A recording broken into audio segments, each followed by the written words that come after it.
Hello friends, welcome back to my YouTube channel. Friends, आज के video में आप देखने वाले हैं यूजीसी नेट के पाठ्यक्रम में लगी हुई कहानी उसने कहा था। इसके पहले भी हम कई कहानियों को पढ़ चुके हैं। आज हम पढ़ेंगे चंद्रधर शर्मा गुलेरी की कहानी उसने कहा था। इस कहानी को भी हम लाइन बाय लाइन इम्पॉर्टेंट कथन के साथ अच्छे से पढ़ेंगे। तो स्टार्ट करते हैं कि यह कहानी 1915 ईस्वी में सरस्वती पत्रिका में सर्वप्रथम प्रकाशित हुई थी। चंद्रधर शर्मा गुलेरी की कहानी है उसने कहा था। सबसे पहला सेंटेंस स्टार्ट होता है कि बड़े बड़े शहरों में इक्के गाड़ी वालों की जबान के कोड़ों से जिनकी पीठ छिल गई है और कान पक गए हैं, उनसे हमारी प्रार्थना है कि अमृतसर के बम्बू काट वालों की बोली का मरहम लगावें। तो पहला ही सेंटेंस क्या है कि बड़े बड़े शहरों के इक्के गाड़ी वालों की जबान के कोड़ों से जिनकी पीठ छिल गई है और कान पक गए हैं, उनसे हमारी प्रार्थना है कि अमृतसर के बम्बू काट वाली की बोली का मरहम लगावें। तो बम्बू काट वाले की बोली को मरहम की संज्ञा दी गई है और बड़े बड़े शहरों के इक्की गाड़ी वालों की जबान को अच्छा नहीं बताया गया है, ये आपको याद रखना है। बम्बू काट वाले की बोली मरहम।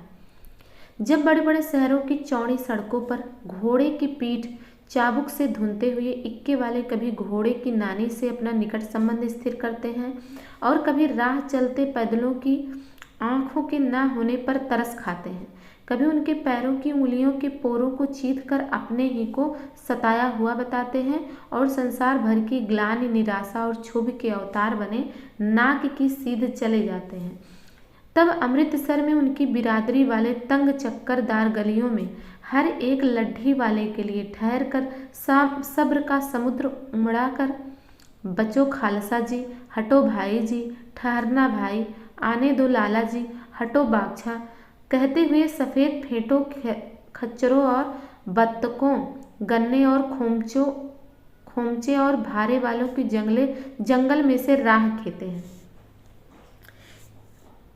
क्या मजाल है कि जी और साहब बिना सुने किसी को हटना पड़े। यह बात नहीं कि उनकी जीभ जलती नहीं, पर मीठी छुरी की तरह महीन मार करती है। देखिए क्या कह रहे हैं कि यह बात नहीं कि उनकी जीभ जलती नहीं, बल्कि मीठी छुरी की तरह महीन मार करती हुई यदि कोई बुढ़िया बार बार चेतावनी देने पर भी लीक से नहीं हटती, तो उनकी बचनावली के ये नमूने हैं कि हट जा जीणे जोगिए, हट जा कर्मा वालिए, हट जा पुत्ता प्यारिए, बच जा लंबी वालिए। समष्टि में इनके अर्थ है कि तू जीने योग्य है, तू भाग्यों वाली है, पुत्रों को प्यारी है, लंबी उम्र तेरे सामने है, तू क्यों मेरे पहिए के नीचे आना चाहती है। तो ये भी आपको याद रखना है कि किस किस शब्द के क्या क्या अर्थ हैं।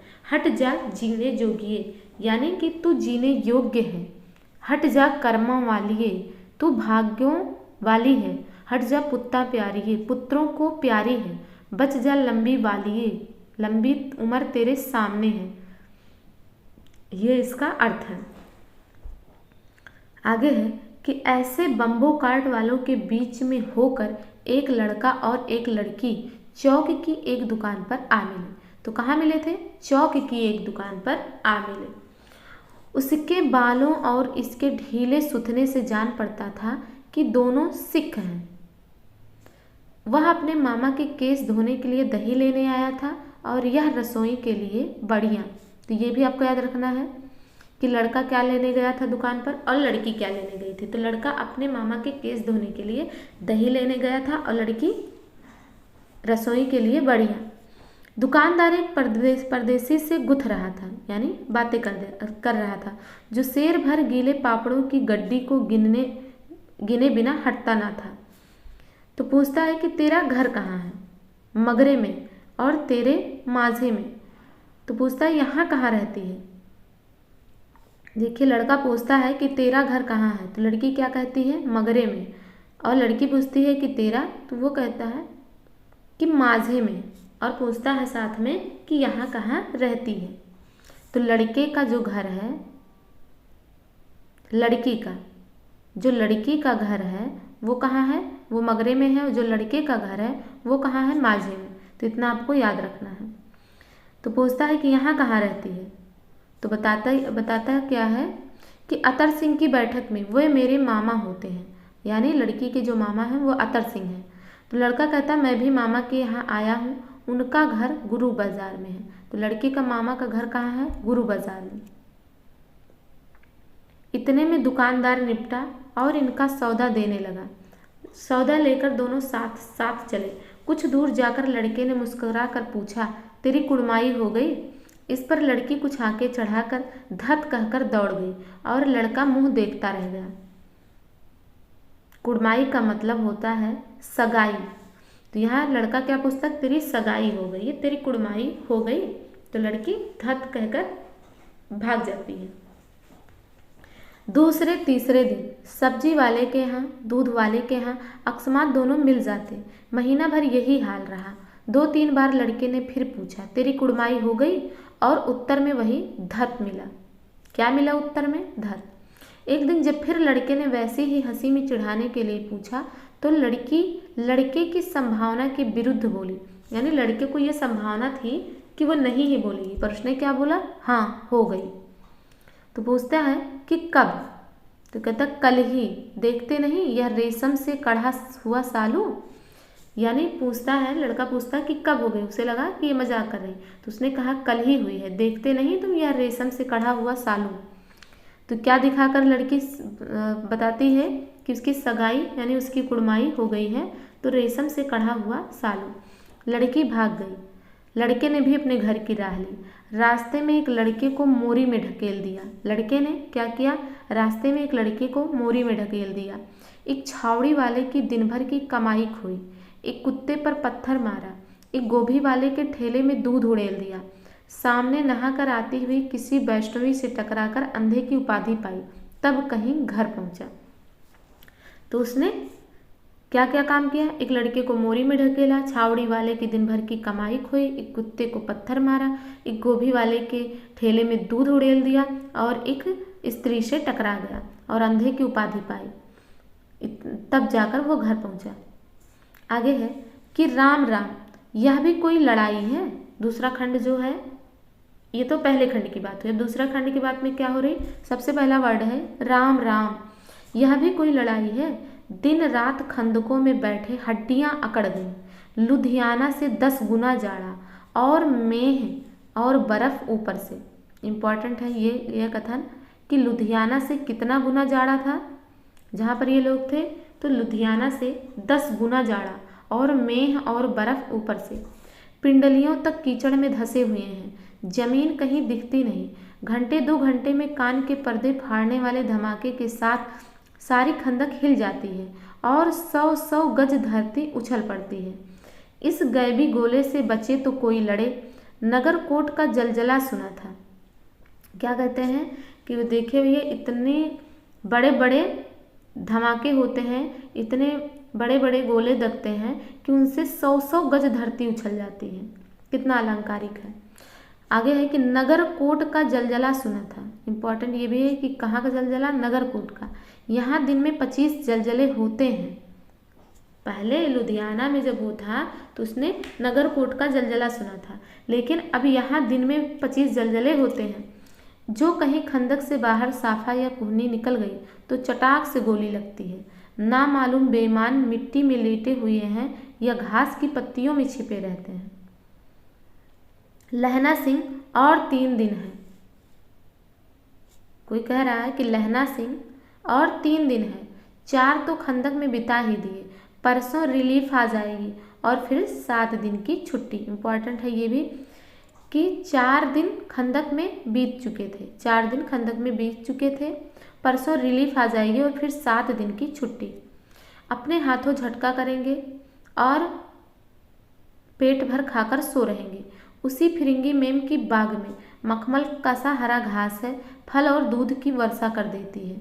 लाख कहते हैं दाम नहीं लेती, कहती है तुम राजा हो, मेरे मुल्क को बचाने आए हो। 4 दिन तक एक पलक नींद नहीं मिली, 4 दिन तक एक पलक नींद नहीं मिली। बिना फेरे घोड़ा बिगड़ता है और बिना लड़े सिपाही। सिपाही के लड़ने की संज्ञा किससे दी गई है कि बिना फेरे घोड़ा बिगड़ता है और बिना लड़े सिपाही। मुझे तो संगीन चढ़ाकर मार्च का हुक्म मिल जाए, फिर 7 जर्मनों को अकेला मारकर ना लौटूं तो मुझे दरबार साहब की देली पर मत्था टेकना नसीब ना हो। पाजी कहीं के कलों के घोड़े संगीन देखते ही मुंह फाड़ देते हैं और पैर पकड़ने लगते हैं। यूं अंधेरे में 30-30 मन का गोला फेंकते हैं। उस दिन धावा किया था, 4 मील तक एक जर्मन नहीं छोड़ा था। पीछे जनरल ने हट जाने का कमान दिया, नहीं तो कोई जो सुन रहा उसने क्या कहा कि नहीं तो सीधा बर्लिन पहुंच जाते। क्यों? सूबेदार हजारा सिंह ने मुस्कुरा कर कहा। सूबेदार हजारा सिंह ने मुस्कुरा कर क्या कहा कि नहीं तो सीधा कहाँ पहुंच जाते? बर्लिन। लड़ाई के मामले जमादार या नायक के चलाए नहीं चलते, बड़े अफसर दूर की सोचते हैं। 300 मील का सामना है। कितने मील का सामना है? 300 मील का। एक तरफ बढ़ गए तो क्या होगा? सूबेदार जी सच है, लहना सिंह बोला, पर करें क्या? हड्डियों हड्डियों में तो जाड़ा धंस गया है, सूर्य निकलता नहीं और खाई में दोनों तरफ से चंबे की बावलियों के से सोते झर रहे हैं। एक धावा हो जाए तो गर्मी आ जाए। क्या कह रहा है कि अगर एक धावा हो जाए तो गर्मी आ जाए। उद्यमी उठ, सिगड़ी में कोले डाल। वजीरा, तुम 4 जने बाल्टियां लेकर खाई का पानी बाहर फेंको। महासिंह, शाम हो गई है, खाई के दरवाजे का पहरा बदल ले। यह कहते हुए सूबेदार सारी खंदक में चक्कर लगाने गए। तो किसका किसका नाम आया? लहना सिंह, वजीरा और महासिंह। लहना सिंह को क्या काम दिया गया? खाई का पानी बाहर फेंकने को, और महासिंह को दरवाजे का पहरा बदलने को। वजीरा सिंह जो कि पलटन का विदूषक था। वजीरा सिंह क्या था? वजीरा सिंह पलटन का विदूषक था। इंपॉर्टेंट है कि विदूषक कौन था? वजीरा सिंह। बाल्टी में गंदला पानी भरकर खाई के बाहर फेंकता हुआ बोला, मैं पाधा बन गया हूँ, करो जर्मनी के बादशाह का तर्पण। इस पर सब खिलखिला पड़े और उदासी के बादल फट गए। तो किस सेंटेंस पे सबके उदासी के बादल फट गए थे, ये भी आपको याद रखना है। तो जब वजीरा सिंह जो कि पलटन का विदूषक है, हंसी मजाक करना उसकी आदत है, उसने क्या कहा कि मैं पाधा बन गया हूँ, करो जर्मनी के बादशाह का तर्पण। लहना सिंह ने दूसरी बाल्टी भरकर उसके हाथ में देकर कहा, अपनी बाड़ी के खरबूजों में पानी दो, ऐसा खाद का पानी पंजाब भर में नहीं मिलेगा। हाँ, देश क्या है, स्वर्ग है। मैं तो लड़ाई के बाद सरकार से 10 घूमा जमीन यहाँ मांग लूँगा और फलों के बूटे लगाऊंगा। लाड़ी होरा को भी यहाँ बुला लोगे या वहीं दूध पिलाने वाली फरंगी मेम? चुप कर, यहाँ वालों को शर्म नहीं। देश देश की चाल है। आज तक मुझसे समझा ना सका कि सिख तंबाकू नहीं पीते, वह सिगरेट देने में हट करती है, होठों में लगाना चाहती है और मैं पीछे हटता हूँ तो समझती है कि राजा बुरा मान गया, अब मेरे मुल्क के लिए लड़ेगा नहीं। तो क्या कहता है? अच्छा, अब बोधा सिंह कैसा है? अच्छा है, जैसे मैं जानता ही ना हूँ। रात भर तुम अपने कंबल उसे उड़ाते हो और आप सिगड़ी के सहारे गुजर करते हो, उसके पहरे पर आप पहरा दे आते हो, अपने सूखी लकड़ी के तख्तों पर उसे सुलाते हो, आप कीचड़ में पड़े रहते हो, कहीं तुम ना मादे पड़ जाना। जाड़ा क्या है, मौत है, और निमोनियों से मरने वाले को मुरब्बे नहीं मिला करते। ये भी कोटेशन आपको याद रखना है। तो क्या कहता है कि मेरा डर मत करो, मैं तो बुलेल की खड़क के किनारे मरूंगा, भाई कीरत सिंह की गोदी पर मेरा सिर होगा और मेरे हाथ के लगाए हुए आंगन के पेड़ की छाया होगी। ये सब कौन कहता है? लहना सिंह। वजीरा से क्या कहता है कि मेरा डर मत करो, मैं तो बुलेल की खड़क के किनारे मरूंगा, भाई कीरत सिंह की गोदी पर मेरा सिर होगा और मेरे हाथ के लगाए हुए आंगन के आम के पेड़ की छाया होगी। वजीरा सिंह ने त्योरी चढ़ाकर कहा, क्या मरने मारने की बात लगाई है? मरे जर्मनी और तुर्क। हाँ भाइयों, कैसे? तो कहते हैं कि दिल्ली शहर ते पिसोर नू जांदिए, कर लेड़ा लौंगा दा बपार मड़िए, कर लेड़ा नाड़े दा सौदा अड़िए, ओए लाड़ा चटाका कदुए नू, कद्दू बढ़ाया वे मज़ेदार गोरिये, हूड़ लाड़ा चटाका कदुए नू। कौन जानता था कि दाढ़ियों वाले घर बारी सिख ऐसा लुच्चों का गीत गाएंगे, पर सारी खंदक इस गीत से गूंज उठी और सिपाही फिर ताज़े हो गए, मानो 4 दिन से सोते और मौज ही करते रहे हों। यानी जब हंसी मजाक के बीच ऐसी थोड़ा नॉर्मल गाना जब होने लगा तो सभी लोग गाने लगे और फिर सिपाही ताज़े हो गए। जब हंसी मजाक हो गया तो सभी ताज़े हो गए। अब आती है तीसरे खंड की बात। तीसरे खंड में क्या है?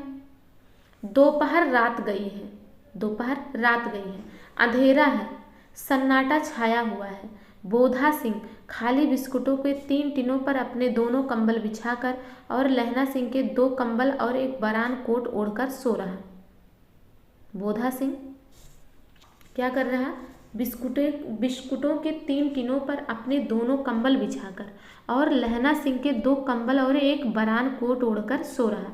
लहना सिंह पहरे पर खड़ा हुआ है, एक आंख खाई के मुंह पर है और एक बोधा सिंह के दुबले शरीर पर। बोधा सिंह कराहा। तो उसने पूछा, लहना सिंह, क्यों भाई बोधा, क्यों बोधा भाई, क्या है? उन्होंने कहा, पानी पिला दो। लहना सिंह ने कटोरा उसके मुंह से लगाकर पूछा, कहो कैसे हो? पानी पीकर बोधा बोला, कपनी छूट रही है, रोम रोम में तार दौड़ रहे हैं, दांत बज रहे हैं। तो कहता, अच्छा मेरी जर्सी पहन लो। तो उसने कहा, और तुम? उसने कहा, मेरे पास सिगड़ी है और मुझे गर्मी लगती है, पसीना आ रहा है। तो कहता है कि ना, मैं नहीं पहनता, 4 दिन से तुम मेरे लिए। तो कहता, हाँ याद आई, मेरे पास दूसरी गर्म जर्सी है, आज सवेरे ही आई है, विलायत से बुन बुन कर भेज रही हैं मेमें, गुरु उनका भला करे। यूँ कहकर लहना अपना कोट उतार कर जर्सी उतारने लगा। सच कहते हो? तो उसने कहा, और नहीं झूठ। यूँ कहकर ना ही करते बोधा को उसने जबरदस्ती जर्सी पहना दी और आप खाकी कोट और जीन का कुर्ता भर पहनकर पहरे पर आ खड़ा हुआ। मेम की जर्सी की कथा तो केवल कथा थी, यानी वो बोधा को पहनाने के लिए ही सिर्फ एक झूठी कथा सुना दी थी। आगे है कि आधा घंटा बीत गया था। इतने में खाई के मुंह से आवाज आई, सूबेदार हजारा सिंह। तो पूछता है लहना सिंह कि कौन? लपटन साहब। हुक्म हुजूर, कहकर सूबेदार तन कर फौजी सलाम करके सामने हुआ। आधा घंटा बीता, इतने में खाई के मुंह से आवाज आई, सूबेदार हजारा सिंह। तो हजारा सिंह ने क्या कहा? कौन? लपटन साहब। हुक्म हुजूर, कहकर सूबेदार तन कर फौजी सलाम करके सामने हुआ। देखो, इसी दम धावा करना होगा। मील भर की दूरी पर पूरब के कोने में एक जर्मन खाई है, उसमें 50 से ज़्यादा जर्मन नहीं है। इन पेड़ों के नीचे 2 खेत काट कर रास्ता है, 3-4 घुमाव है, जहाँ मोड़ है वहाँ 15 जवान खड़े कराया हूँ। तुम यहाँ 10 आदमी छोड़कर सबको साथ ले उनसे जा मिलो। खंदक छीन कर वहीं जब तक दूसरा हुक्म ना मिले डटे रहो, हम यहाँ रहेगा। तो कितने जवान बोला खड़े करके आए हैं? 15 जवान। सूबेदार हजारा सिंह ने क्या कहा? जो हुक्म। चुपचाप सब तैयार हो गए। बोधा भी कंबल उतार कर चलने लगा। तब लहना सिंह ने उसे रोका। लहना सिंह आगे हुआ तो बोधा के बाप सूबेदार ने उंगली से बोधा की ओर इशारा किया। लहना सिंह समझकर चुप हो गया। पीछे 10 आदमी कौन रहे इस पर बड़ी हुज्जत हुई। कोई रहना न चाहता था। समझा बुझा कर सूबेदार ने मार्च किया। लपटन साहब लहना की सिगड़ी के पास मुंह फेर कर खड़े हो गए। जेब से सिगरेट निकालकर सुलगाने लगे। 10 मिनट बाद उन्होंने लहना की ओर हाथ बढ़ाकर कहा, लो तुम भी पियो। आंख मारते मारते लहना सिंह सब समझ गया। मुंह का भाव छिपा कर बोला, लाओ साहब। हाथ आगे करते ही उसने सिगड़ी के उजाले में साहब का मुंह देखा, बाल देखे, तब उसका माथा ठनका। लपटन साहब के पट्टियों वाले बाल एक दिन में कहाँ उड़ गए और उनकी जगह कैदियों से कटे बाल कहाँ से आ गए? शायद साहब शराब पिए हुए हैं और उन्हें बाल कटवाने का मौका मिल गया है। लहना सिंह ने जांचना चाहा। लपटन साहब 5 वर्ष से उसकी रेजिमेंट में थे। लपटन साहब 5 वर्ष से उसके रेजिमेंट में थे, लहना सिंह के। तो उसने क्या कहा कि क्यों साहब, हम लोग हिंदुस्तान कब जाएंगे? उसने लप्टन साहब क्या बोल रहे हैं कि लड़ाई ख़त्म होने पर। क्यों, क्या यह देश पसंद नहीं है? तो कहता नहीं साहब, शिकार के वे मज़े यहाँ कहाँ। याद है पार साल नकली लड़ाई के पीछे हम आप जगाधारी जिले में शिकार करने गए थे। हाँ हाँ, लप्टन साहब क्या कहते हैं, हाँ हाँ। तो उसने कहा वहीं जब आप खोते पर सवार थे और आपका खानसामा अब्दुल्ला रास्ते में एक मंदिर में जल चढ़ाने को रह गया था। बेशक पाजी कहेगा। सामने से वह नील गाय निकली कि ऐसी बड़ी मैंने कभी ना देखी थी, और आपकी एक गोली कंधे में लगी और पुट्ठे में निकली। ऐसे अफसर के साथ शिकार खेलने में मज़ा है। क्यों साहब, शिमले से तैयार होकर उस नील गाय का सिर आ गया था ना। आपने कहा था कि रेजिमेंट की मैस में लगाएंगे। ये आपको एक बार फिर से पढ़ लेना है कि क्या क्या इसमें दिया है। तो कहता हाँ, पर मैंने वह विलायत भेज दिया। ऐसे बड़े बड़े सिंह 2-2 फुट के तो होंगे। तो हाँ लहना सिंह 2 फुट 4 इंच के थे। तुमने सिगरेट नहीं पिया? तो कहता पीता हूँ साहब, दिया सलाई ले आता हूँ, कहकर लहना सिंह खंदक में घुसा। अब उसे संदेह नहीं रहा था। उसने झटपट निश्चय कर लिया कि क्या करना चाहिए। अंधेरे में किसी सोने वाले से वह टकराया। कौन, वजीरा सिंह? तो उसने कहा हाँ। क्यों लहना, क्या कयामत आ गई, जरा तो आंख लगने दी होती। तो उसने क्या कहा कि होश में आओ, कयामत आई है और लप्टन साहब की वर्दी पहन कर आई है। वजीरा सिंह ने कहा क्या? तो उसने कहा लप्टन साहब या तो मारे गए हैं या कैद हो गए हैं। उनकी वर्दी पहनकर यह कोई जर्मन आया है। सूबेदार ने इसका मुंह नहीं देखा, मैंने देखा और बातें की हैं। सौहरा साफ उर्दू बोलता है, पर किताबी उर्दू, और मुझे पीने को सिगरेट दिया। तो कहता अब मारे गए, धोखा है। सूबेदार हो रहा कीचड़ में चक्कर काटते फिरेंगे और यहाँ खाई पर धावा होगा। उठो, एक काम करो, पलटन के पैरों के निशान देखते देखते दौड़ जाओ, अभी बहुत दूर ना गए होंगे। तो जो पलटन का रूप धारण करके आया था वो कैसा बोलता था? किताबी उर्दू बोलता था। सूबेदार से कहो एकदम लौट आए, खंदक की बात झूठ है, चले जाओ, खंदक के पीछे से निकल जाओ, पत्ता तक ना खड़के, देर मत करो। हुक्म तो यह है कि यहीं। तो उसने कहा, वजीरा सिंह ने कहा हुक्म तो यह है कि यहीं रहे। लहना सिंह ने क्या कहा? ऐसी तैसी हुक्म कोई, मेरा हुक्म जमादार लहना सिंह जो इस वक्त यहाँ सबसे बड़ा अफसर है उसका हुक्म है। मैं लप्टन साहब की खबर लेता हूँ, पर यहाँ तो तुम 8 हो। उसने कहा 8 नहीं 10 लाख हैं। वजीरा सिंह ने कहा लेकिन यहाँ तो तुम 8 ही हो। तो कहता 8 नहीं 10 लाख है। एक एक अकालिया सिख 1.25 लाख के बराबर होता है। चले जाओ। लौट कर खाई के मुहाने पर लहना सिंह दीवार से चिपक गया। उसने देखा कि लप्टन साहब ने जेब से बेल के बराबर 3 गोले निकाले। तो लप्टन साहब ने क्या किया? जेब से बेल के बराबर 3 गोले निकाले, तीनों को जगह जगह खंदक की दीवारों में घुसेड़ दिया और तीनों में एक तार सा बांध दिया।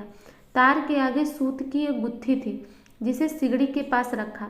बाहर की तरफ जाकर दिया सलाई जलाकर गुत्थी पर रखने वाले ही थे। कितने में क्या हुआ?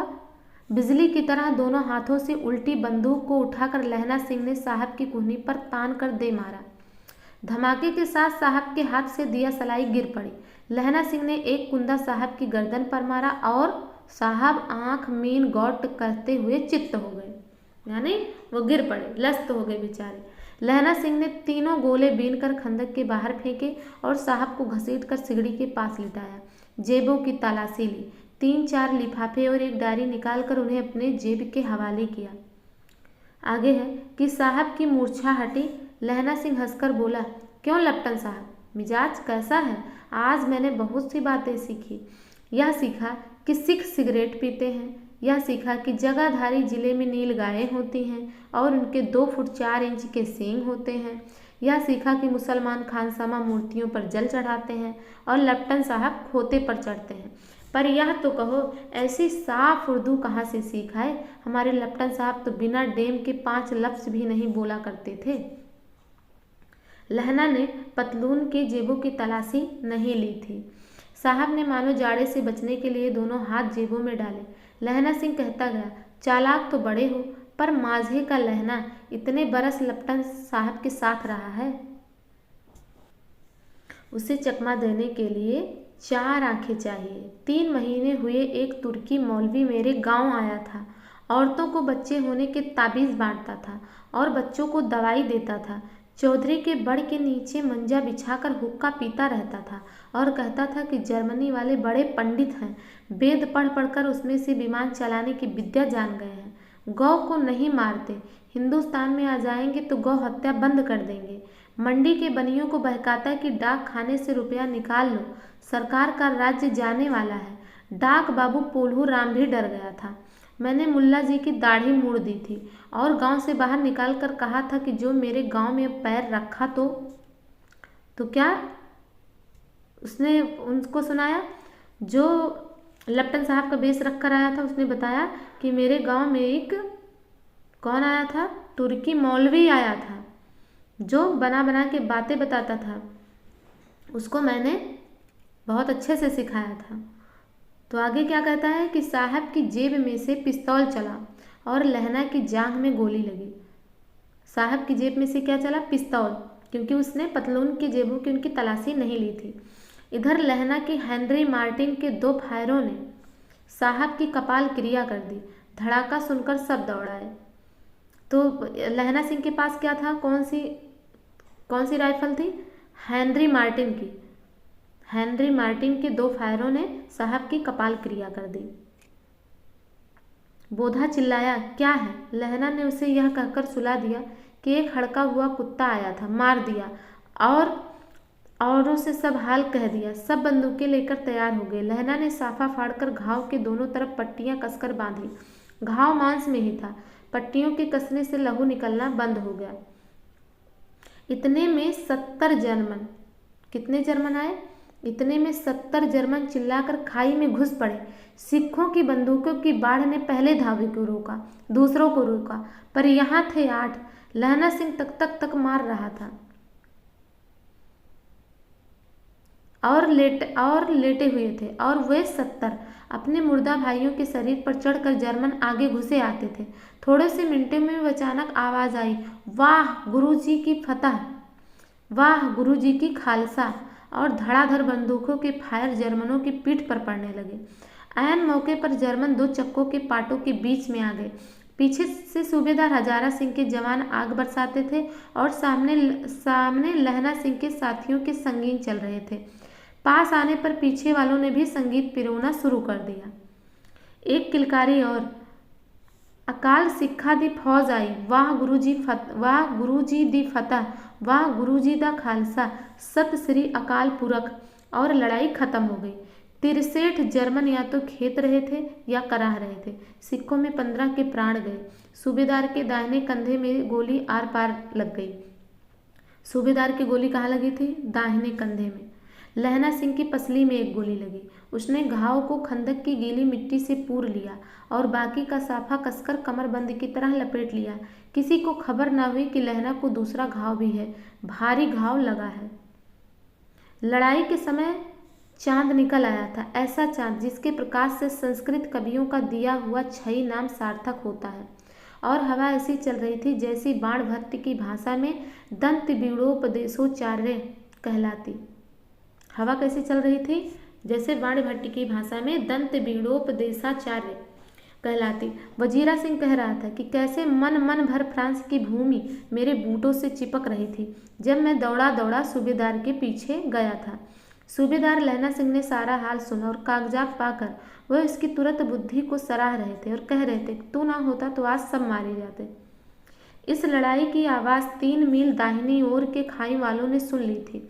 उन्होंने पीछे टेलीफोन कर दिया था और वहां से झटपट 2 डॉक्टर और 2 बीमार ढोने की गाड़ियां चली, जो कोई 1.5 घंटे के अंदर आ पहुंची। फील्ड अस्पताल नज़दीक था, सुबह होते होते वहां पहुंच जाएंगे।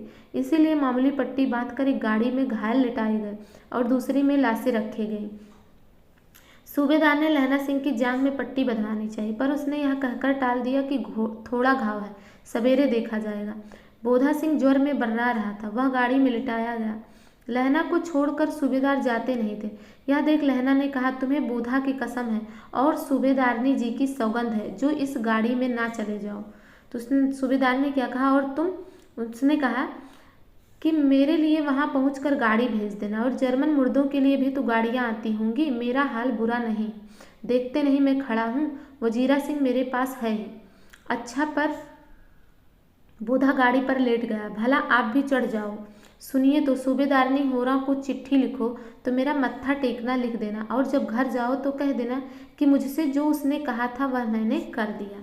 जहाँ से इस कहानी का टाइटल लिया गया है कि उसने कहा था, कि जो उसने मुझसे कहा था वो मैंने कर दिया। गाड़ियाँ चल पड़ी थी। सूबेदार ने चढ़ते चढ़ते लहना का हाथ पकड़कर कहा, तैने मेरे और बोधा के प्राण बचाए हैं। लिखना कैसा, साथ ही घर चलेंगे। अपनी सूबेदारनी को तू ही कह देना उसने क्या कहा था। अब आप गाड़ी पर चढ़ जाओ, मैंने जो कहा वह लिख देना और कह भी देना। गाड़ी के जाते लहना लेट गया। वजीरा पानी पिला दे और मेरा कमरबंद खोल दे, तर हो रहा है। यानी बड़ी मुश्किल से जो लहना सिंह है उसको घाव इतना ज़्यादा था, पर वो सूबेदार को दिखाने के लिए कि मैं स्वस्थ हूँ, मुझे घाव ज़्यादा नहीं है, वो हिम्मत बांधे खड़ा था। लेकिन जैसे ही गाड़ी गई वो तुरंत लेट गया और उसने कहा, वजीरा पानी पिला दो। मृत्यु के कुछ समय पहले स्मृति बहुत साफ हो जाती है। जन्म भर की घटनाएं एक एक करके सामने आती हैं। सारे दृश्यों के रंग साफ होते हैं। समय की धुंध बिल्कुल उन पर से हट जाती है। यानी जो घटनाएं बहुत समय पहले बीत गई रहती हैं तो वो घटनाएं क्रम से याद आने लगती हैं, और ऐसा लगता ही नहीं कि वो बहुत पुरानी घटना हो गई है, लगता है अभी घटी हुई घटना है। लहना सिंह 12 वर्ष का है। अब बताया जा रहा है कि लहना सिंह कितने वर्ष का है, 12 वर्ष का।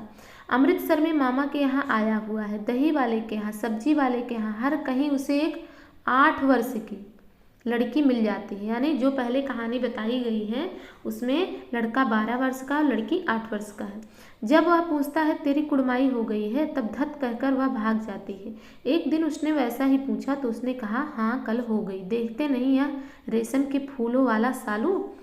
सुनते लहना सिंह को दुख हुआ, क्रोध हुआ। क्यों हुआ? वजीरा सिंह पानी पिला दे। ये सब वो सुन रहा है, बता रहा वजीरा सिंह को, बता रहा पानी पिला दे। आगे बताता है कि 25 वर्ष बीत गए। अब लहना सिंह नंबर 77 राइफल्स में जमादार हो गया है। उस 8 वर्ष की कन्या का ध्यान ही ना रहा, ना मालूम वह कभी मिली थी या नहीं। 7 दिन की छुट्टी लेकर जमीन के मुकदमे की पैरवी करने वह अपने घर गया। वहाँ रेजिमेंट के अफसर की चिट्ठी मिली कि फौज लाम पर जाती है, फौरन चले जाओ। तो कब किस लिए घर पे गया था? मुकदमे की पैरवी करने के लिए घर गया था, 7 दिन की छुट्टी लेकर।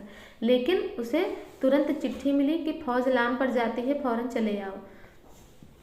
साथ ही सूबेदार हजारा सिंह की चिट्ठी मिली कि मैं और बोधा सिंह भी लाम पर जाते हैं, लौटते हुए हमारे घर होते जाना, साथ ही चलेंगे। सूबेदार का गांव रास्ते में पड़ता था। सूबेदार उसे बहुत चाहता था। लहना सिंह सूबेदार के यहाँ पहुंचा। जब चलने लगे तब सूबेदार बेढ़े में से निकल कर आया। बोला, लहना सूबेदारनी तुमको जानती है, बुलाती है, जा मिला। लहना सिंह भीतर पहुंचा। सूबेदारनी मुझे जानती है? कब से? रेजिमेंट के क्वार्टरों में तो कभी सूबेदार के घर के लोग नहीं रहे। दरवाजे पर जाकर मत्था टेकना कहा। आशीष सुनी। लहना सिंह चुप। मुझे पहचाना? तो उसने कहा नहीं। तो कहता, तेरी कुड़माई हो गई है, धत कल हो गई। देखते नहीं रेशमी बूटों वाला सालू अमृतसर में। भाव की टकराहट से मूर्छा खुली, करवट बदली, पसली का घाव बह निकला। वजीरा पानी पिला, उसने कहा था। स्वप्न चल रहा है। सूबेदारनी कह रही है कि मैंने तेरे को आते ही पहचान लिया। एक काम कहती हूँ, मेरे तो भाग फूट गए। सरकार ने बहादुरी का खिताब दिया है। लायलपुर में ज़मीन दी है, ये भी आपको याद रखना है, इम्पोर्टेंट है कि लायलपुर में ज़मीन दी है। आज नमक हलाली का मौका आया है, पर सरकार ने हम तीमियों की एक घंघरिया पलटन क्यों ना बना दी, जो मैं भी सूबेदार जी के साथ चली जाती। एक बेटा है, फौज में भर्ती हुए उसे 1 ही बरस हुआ। उसके पीछे 4 और हुए, पर एक भी नहीं जिया। सूबेदारिनी रोने लगी। अब दोनों जाते हैं मेरे भाग। तुम्हें याद है एक दिन तांगे वाले का घोड़ा दही वाले की दुकान के पास बिगड़ गया था। तुमने उस दिन मेरे प्राण बचाए थे। आप घोड़े की लातों में चले गए थे और मुझे उठाकर दुकान के तख्ते पर खड़ा कर दिया था। ऐसे ही इन दोनों को बचाना यह मेरी भिक्षा है। तुम्हारे आगे आंचल पसारती हूँ। ऐसा किसने कहा? सूबेदारनी ने। सूबेदारनी ने कहा, क्या कहा? कि मेरा 1 ही बेटा है और 1 ही बरस हुआ है उसे फौज में भर्ती हुए। उसके पीछे 4 बच्चे और हुए। तो आपको ये भी याद रखना है कि सूबेदार जी को 4 बच्चे बोधा के बाद भी हुए थे, पर वो बचे नहीं। रोते रोते सूबेदारनी ओबरी में चली गई। लहना भी आंसू पोंछता हुआ बाहर आया। वजीरा सिंह, पानी पिला, उसने कहा था। लहना का सिर अपनी गोद में रखे वजीरा सिंह बैठा है। जब मांगता है तब पानी पिला देता है। आधे घंटे तक लहना चुप रहा, फिर बोला, कौन? कीरत सिंह? वजीरा ने कुछ समझकर कहा, हाँ भाई, मुझे और ऊंचा कर ले, अपने पट पर मेरा सिर रख ले। वजीरा ने वैसे ही किया। हाँ अब ठीक है, पानी पिला दे, बस अब के हाड़ में यह आम खूब फलेगा। चाचा भतीजा दोनों यहीं बैठकर आम खाना। जितना बड़ा तेरा भतीजा है उतना ही यह आम है। जिस महीने उसका जन्म हुआ था उसी महीने मैंने इसे लगाया था। वजीरा सिंह के आंसू टप टप टपक रहे थे। कुछ दिन पीछे लोगों ने अखबारों में पढ़ा कि फ्रांस और बेल्जियम 68वीं सूची, मैदान में घावों से मरा नंबर 77 सिख राइफल्स जमादार लहना सिंह। तो लहना सिंह ने उसने कहा था कि शीर्षक आप समझ गए होंगे कि सूबेदारनी ने कहा था लहना सिंह को अपने पति और अपने बेटे की रक्षा, प्राणों की रक्षा करने के लिए। तो यहाँ से ही शीर्षक निकल के आया है, उसने कहा था। और ये लड़ाई कहाँ की चल रही थी? फ्रांस और बेल्जियम की 68वीं सूची में लिखा था कि मैदान में घावों से मरा नंबर 77 सिख राइफल्स जमादार लहना सिंह। ये भी आपको याद रखना, मोस्ट इम्पॉर्टेंट है ये पूरी की पूरी लाइन। इस तरीके से हमारा उसने कहा था कहानी, जो कि चंद्रधर शर्मा गुलेरी के द्वारा लिखी गई है, वो कहानी यहीं पर समाप्त होती है। इसमें जो भी इम्पोर्टेंस कथन, नाम, घटना आया है वो सभी हमने बता दिया है। अगर इससे संबंधित एग्जाम में प्रश्न बनता है तो निस्संदेह आप कर ले जाएंगे। कहानी आपको कैसी लगी ये हमें कमेंट के माध्यम से ज़रूर बताइए। अगर आपका कोई क्वेरी हो, कोई सजेशन हो तो भी आप हमें कमेंट में लिख सकते हैं। वीडियो को देखने के लिए थैंक यू।